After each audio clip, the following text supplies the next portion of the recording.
The International Space Station is the largest man-made structure in space. It was built in pieces and then launched into space and assembled in orbit. In this video, I want to give you a detailed look at the station. We're going to look at each module in the order that they were assembled. We'll look at the countries involved and the future plans for the station. This is the ISS as it looks today. It's mainly used to conduct science experiments that can only be done in space. There's usually 6 astronauts on board the station. They generally switch out about every 6 months so that no one spends too much time in space. The station is about the size of an American football field. It's located just outside the Earth's atmosphere. This is called low Earth orbit. It's not very high up, considering that some satellites orbit way out here. The ISS only takes about 92 minutes to orbit the Earth. That's about 28,000 kilometers per hour. Over time, the ISS will slowly lose altitude. If nothing was done, the station would eventually burn up as it re-enters the Earth's atmosphere. To prevent this, the station must be periodically reboosted to stay in space.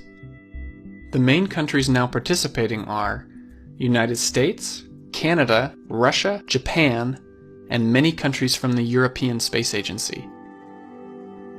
Let's get to know the main parts of the station. The integrated truss structure is kind of like the backbone of the station. It holds the solar arrays to generate electricity, radiator panels, these remove heat from the station, and other equipment and science experiments are also attached. This part down here contains the pressurized modules, which means the astronauts can live and work in here without a spacesuit. All of the Russian modules make up the Russian orbital segment. The other side is called the United States orbital segment. It's made up of modules from the United States, Europe, Japan, and Canada. The different pieces of the station, also called modules, were built in many locations around the globe. Each module was then launched into space by one of these 3 rockets: the American Space Shuttle, the Russian Proton rocket, and the Russian Soyuz rocket.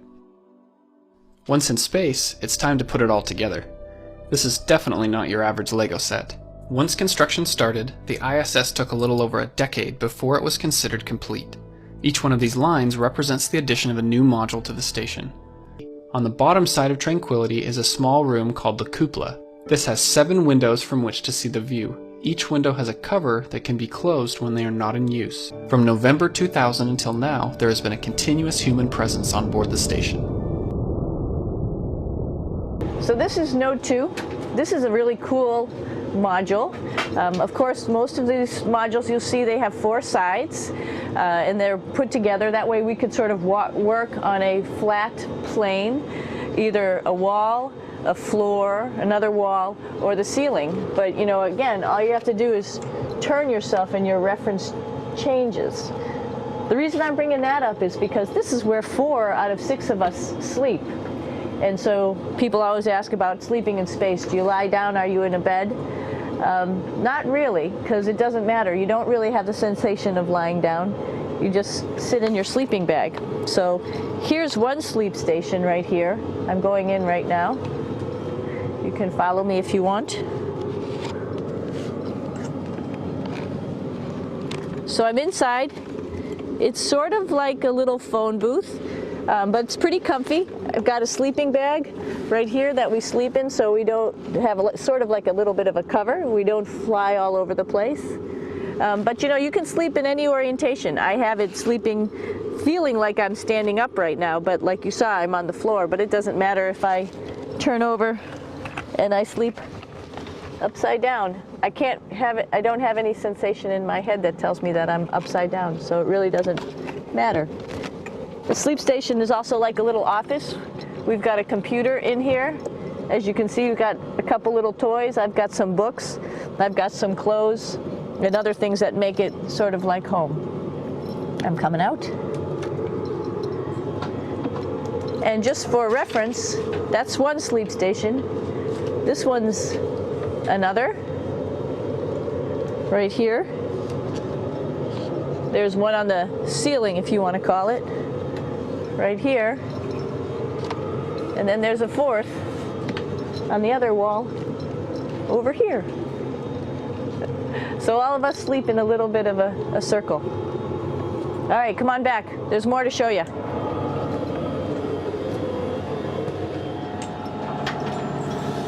I know that there's some questions about how to use the bathroom and how do you actually live in space like normal, like at home. I mentioned real quickly about getting up in the morning and brushing your teeth and washing your face. Well, how do you do that?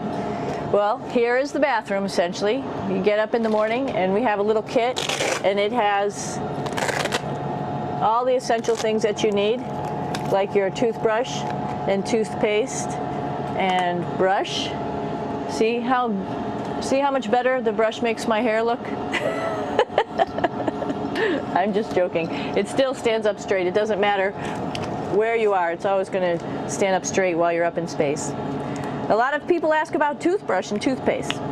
So, luckily enough, toothpaste, you can do it upside right this way, is sticky, and so it sticks to your toothbrush. No problem.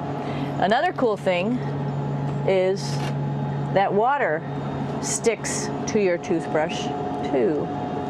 If you can see it, I'll have some water come out.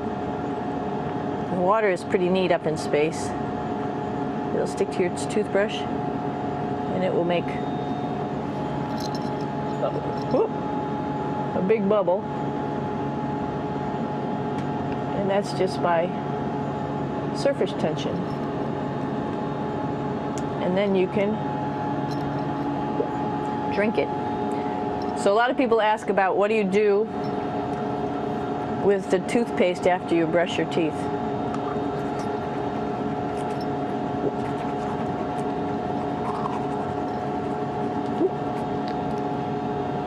Two options. Swallow it, and it's sort of like mouthwash, but it tastes a little gross. Or you can just spit it out in a paper towel, and then you don't have to worry about it. One of the most pressing questions about living in space, of course, is the bathroom. So let's take a look at that little piece of work. Come on in.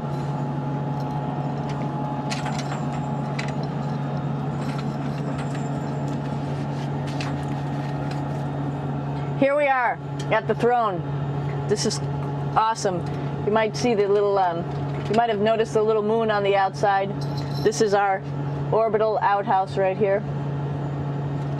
And of course, it serves for two functions. Number two, right here. I'll show you.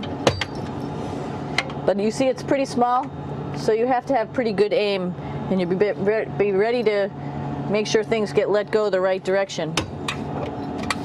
And it smells a little bit, so I'm closing it up. And that's of course for number two. And this guy right here is for number one.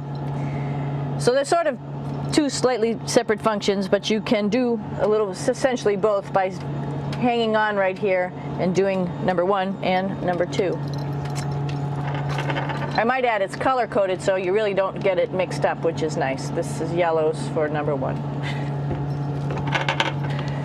And also there's a selection of paper. People always ask about toilet paper. What do you do with toilet paper? What kind of toilet paper do you have?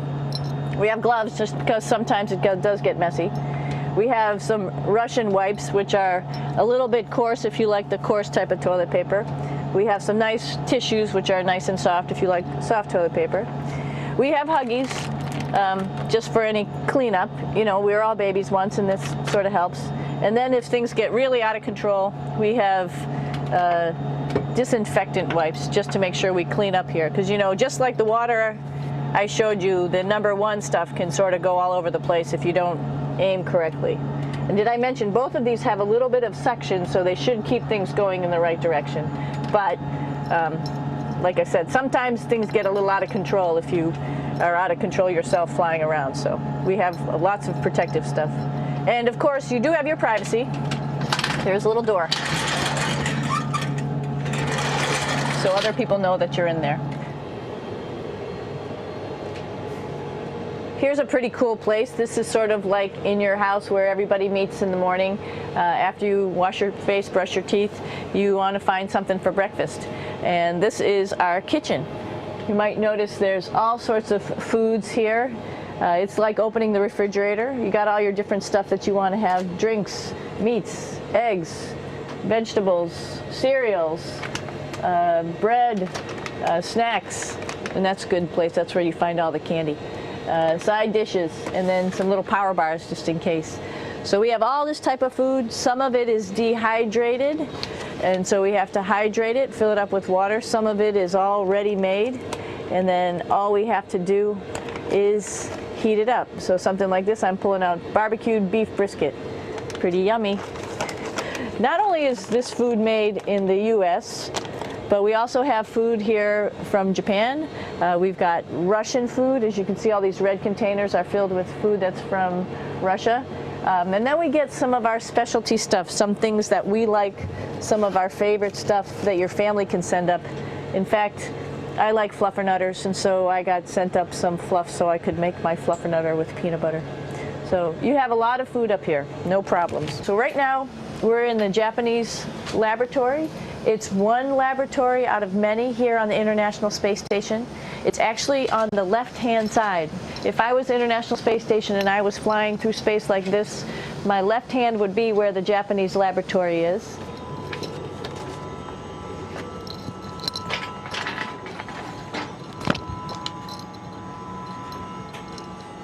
So now again, we're on the right-hand side, all the way on the right of the International Space Station. This is Columbus, the European module. It has science experiments all over. You can see it looks a little bit crowded. And here we do a lot of our medical experiments.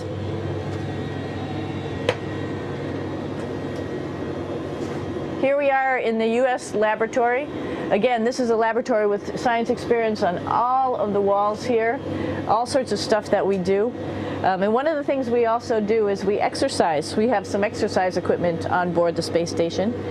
We need to do that because we lose bone density and muscle mass while we're up here, and that's a result of not having to fight against gravity. So how we keep ourselves in shape are with a bike, a treadmill, and a weightlifting machine. This is the bike. You notice the clip pedals. So all you need to do is actually clip your feet in, and then you can start pedaling.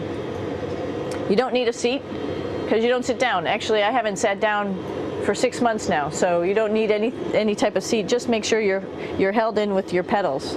You probably see that the bike bounces around a little bit. As I move it, it's not steady and held to the wall firmly. And the reason for that is the space station is pretty big. You saw that there's also solar arrays on the space station. If we start putting any forces into the space station, it's going to make those solar arrays bounce around a little bit. So to prevent that, the machines bounce around a little bit, move around a little bit, and that way we don't put any forces onto the structure of the spacecraft out to the solar arrays. All right, a little farther on. Come on. I'm here with my two buddies in the airlock.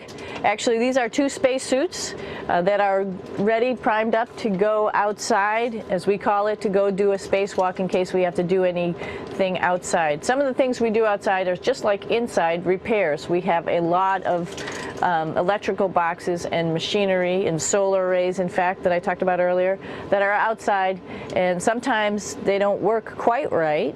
Remember, space is really cold and really hot, and it's also the vacuum of space with no pressure, and so some of the equipment doesn't work well all the time. So we might have to go out and do a spacewalk. Right behind me is actually the hatch that you go out into space, and right now we have it filled up with a couple other spacesuits because we've got 4 of them up here and some of our tools. But right behind here is the hatch in which you actually go right outside into the vacuum of space. The spacesuit is pretty big, as you can see. It's like being a football player.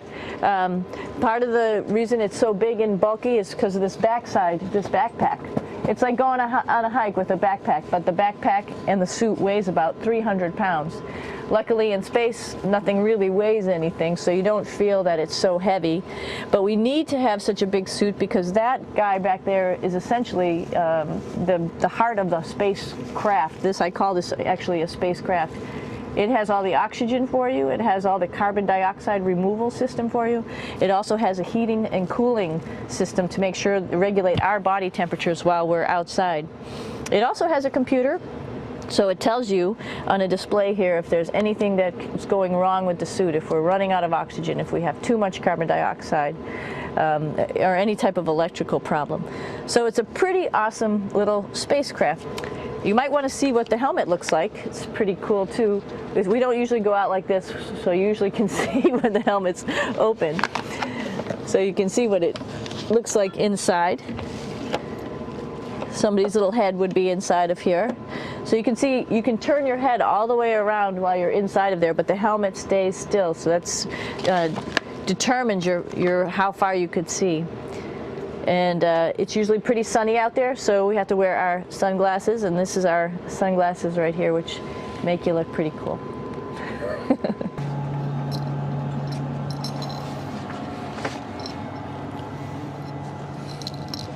It's like a glass-bottom boat. This is the cupola. It sticks down below the space station. It's one of those places you find yourself hanging out in all the time because all you want to do is look back at our planet. I think some questions I had were about what do you do in your free time? And you can't help but want to just come to the cupola and look outside as much as you can. And a lot of folks, I play this game with myself about where we're flying over the Earth. Try to come in here and just guess. After being here for a little while, you can sort of figure it out. You can tell different cloud types over different continents. You can tell different soil types over different continents. So let's see. And then, of course, there's a lot of ocean. So usually we're over the ocean at first glance. I will tell you in just a moment where we are.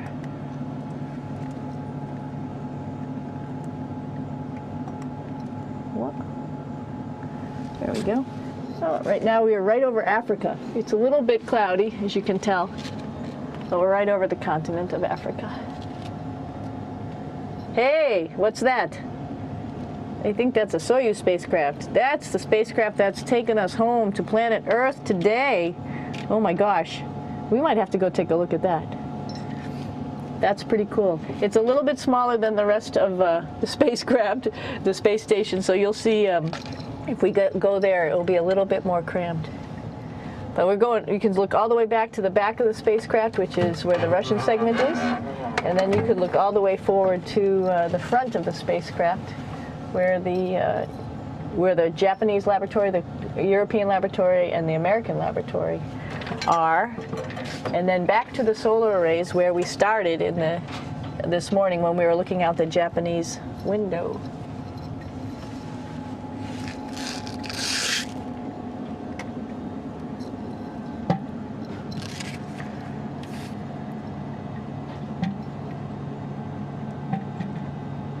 So other questions that were here are, what type of person would want to be an astronaut? I think people who would like to explore. Of course, people who like math and science, that's what this is all about. We have people in the office who are doctors, teachers, veterinarians, engineers, pilots. So all sorts of people become astronauts. And I think if you see, it's just sort of cool. So I think people who like to do a little adventure and like to do cool stuff probably usually become astronauts. Hey, one thing I didn't show you, or I talked about but I didn't show you, was the exercise, another piece of exercise device, which is the advanced resistive exercise, and that's what this is right here. This is ARED. And you could probably see this bar. Let me just do a little bit of maneuvering here. Stand by. You have to set it up just like at any other gym. This is what we call the ARED. And with this, you can lift weights based on vacuum in these cylinders, just like you do at home at a gym. For example, if I wanted to do a squat, I could do it like this. Oops. I should need some weight on this thing. I'm not lifting with anything, so it's too easy. One of the cool things you could do things that you can't do at home. For example, single leg squats with just one leg, because the other leg, you won't fall over. So all sorts of stuff. You can also do bench press. We have a bench that we could add on here, so you can work on your beach muscles.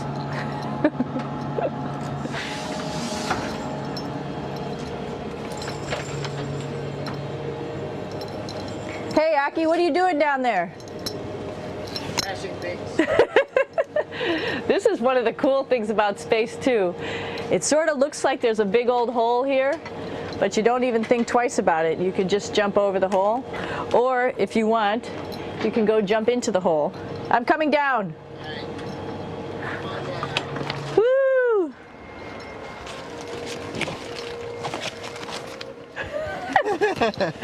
Then you can come right back up again, like Superman. Woo!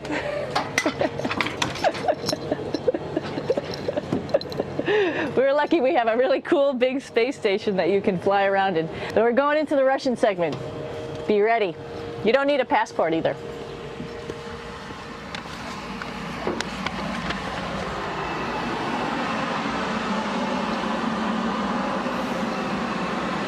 It goes a lot farther back than this.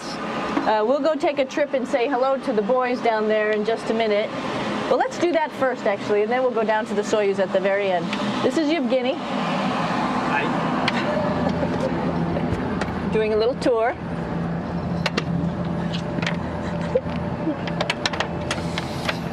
This is the FGB, and what's cool about this module, it is actually the very first piece of the space station that came up in 1998.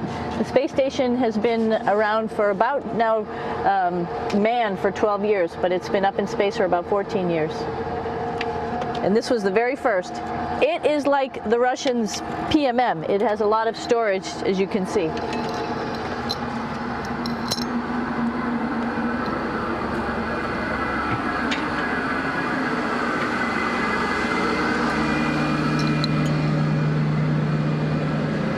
Можно?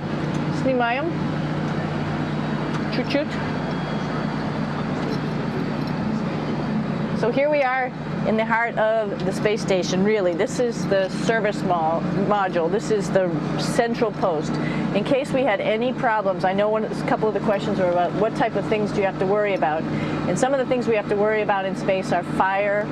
If we had a fire, if we had a depressurization, like we were hit by a micrometeorite and it made a hole, or if we had some type of toxic atmosphere. We use ammonia for our radiator, so there is a possibility that ammonia could come into the vehicle, and then it would be bad for all of us. If we have any of those problems, we come right here, which we call the central post. It is the main heart of the space station. It was also the first computers that came up here that ran the space station. And so behind this wall right here are these main computers. So we gather here as a group of 3 or 6 and then figure out how we're going to either fight the fire, patch the hole, or solve the toxic spill. And what's cool about this module, of course, it's the central post. It also has great windows right down toward Earth. It has controls to fly in visiting spacecraft if they need some assistance right here. It has Russian computers as well as American computers to help us control anything we need to on the space station. It's a couple of our crewmates back there, Oleg Novinsky on the right and Yuri Malenchenko on the left. And there's also a second bathroom here, which is really cool because 6 of us going to one bathroom is really tough. And so there's one bathroom here and one bathroom on the other side where I showed you. And you can probably see on the wall behind Oleg and Yuri some of the heroes of the space program. Korolev, Sergei Korolev, who was a chief designer of putting men into space, and of course on the right-hand side, Yuri Gagarin, the first man to go into space. So just reminds us of our roots. All right, back to the Soyuz. О, извините, No problem. это пробка.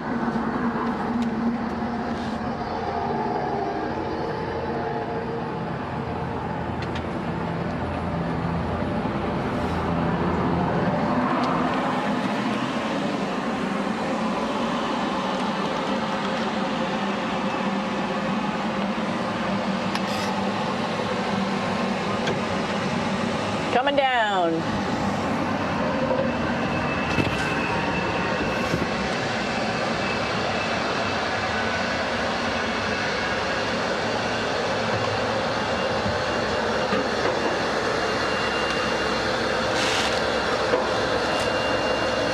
a little tricky getting in here.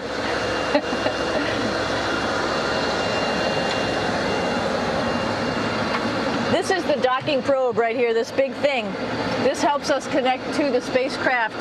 This probe actually sticks into this cone, and that's how the spacecraft, our Soyuz, becomes connected to the ISS initially. That is then replaced by clamps, which are around here, that will allow the two spacecraft to be stuck together. And then you can remove the probe and the cone.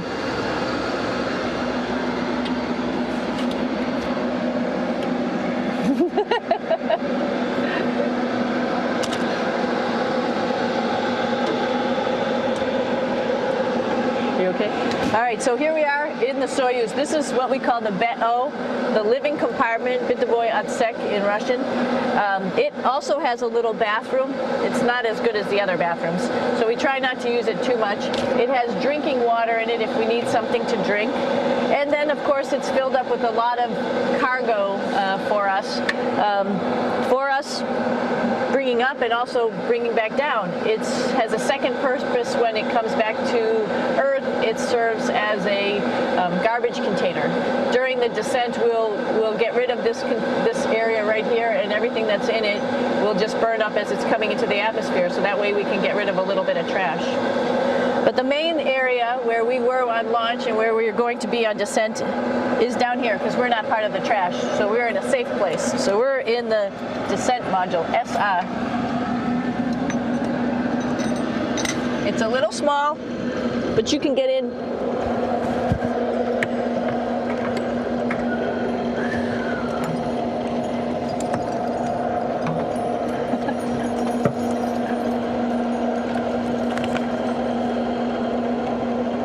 Not sure how well you could see in here. Hold on for a second. I'm going to turn it up this way, just so you could see the hatch and you could see Kevin. It's a little bit small, but we'll come in and show you around. You coming in? Probably not. Okay.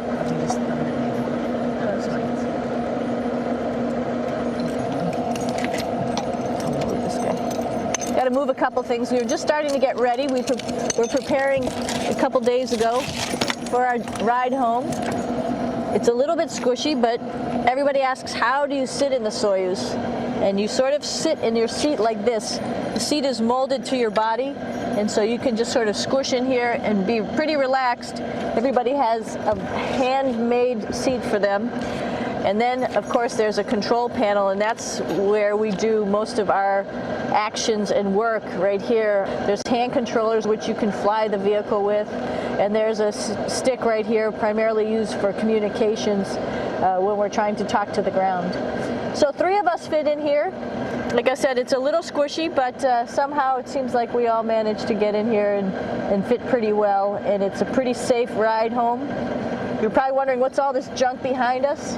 Well, it's all of our parachute, first of all, and then it's all of our survival gear, just in case we end up landing in some strange place on the planet and nobody's there to rescue us right away. We have all sorts of survival gear with us, keeping us safe in here.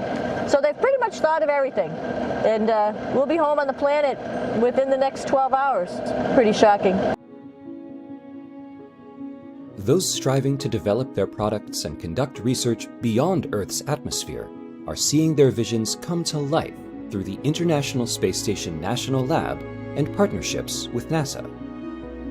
NASA, in turn, is gaining new resources to aid in its mission of exploration and discovery. Thanks to these partnerships, the world is benefiting from the ingenuity of those who are taking their ideas to gravity's edge.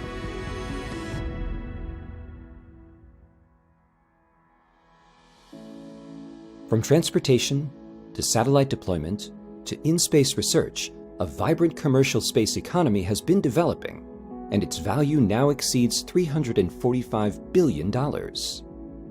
By having the commercial sector join us, we can continue our space exploration while providing access to a platform that helps create jobs, build revenues, and ultimately create many new products that are beneficial to people on Earth.